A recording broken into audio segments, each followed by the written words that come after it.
Hello everyone, welcome back to my channel. আমি পায়েল আর তোমরা দেখছো মিত্র লাইফস্টাইল। সেদিন আমি আর আমার হাজব্যান্ড মিলে চলে গেছিলাম ভূতের রাজা দিল বর, যেটা সোদপুরের আউটলেটটা, সেখানে একটু রাতের ডিনার করতে।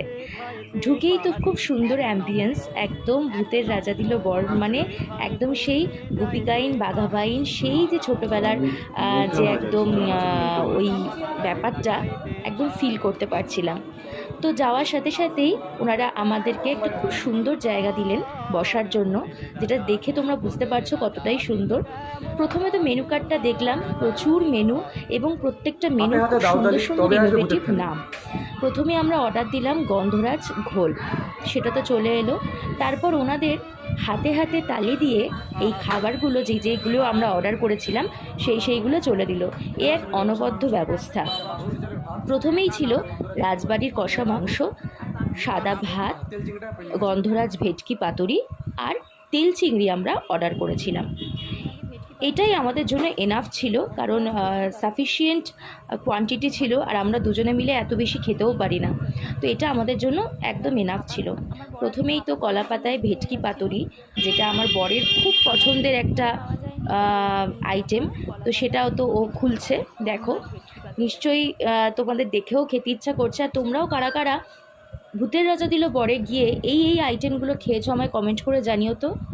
কর্মশাই বিষয়টা কেমন, একটুখানি কেটে খেয়ে দেখো না, একটু খেয়ে দেখো।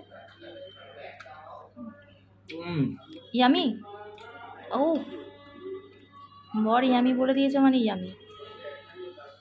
এবার আমিও একটুখানি খেয়ে দেখছি, একটুখানি এই ভেটকি পাতুরি নিয়ে খেয়ে দেখলাম, জাস্ট অসাধারণ।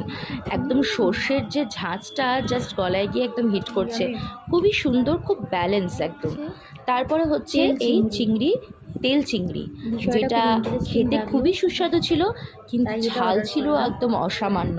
যারা ঝাল খেতে খুব পছন্দ করো তাদের জন্য এই ডিশটা একদম পারফেক্ট, কিন্তু আমাদের মতন যারা বেশি ঝাল খেতে পারো না তারা ট্রাই করো না, খুবই ঝাল।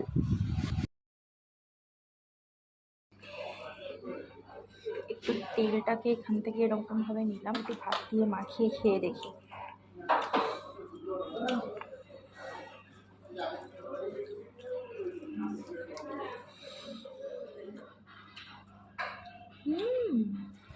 আমিও এখানে মাংসটা নিয়ে নিচ্ছি, কষা মাংস। যদিও আমার বর এখন ঝালে হাঁসফাঁস করছে, কিন্তু ও বললো যে এই মাংসটা খুব একটা বেশি ঝাল না, কিন্তু তেল চিংড়িটা বাবা ভীষণ ঝাল, মানে শুকনো লঙ্কায় ভরপুর একদম। যারা ঝাল খেতে পছন্দ করো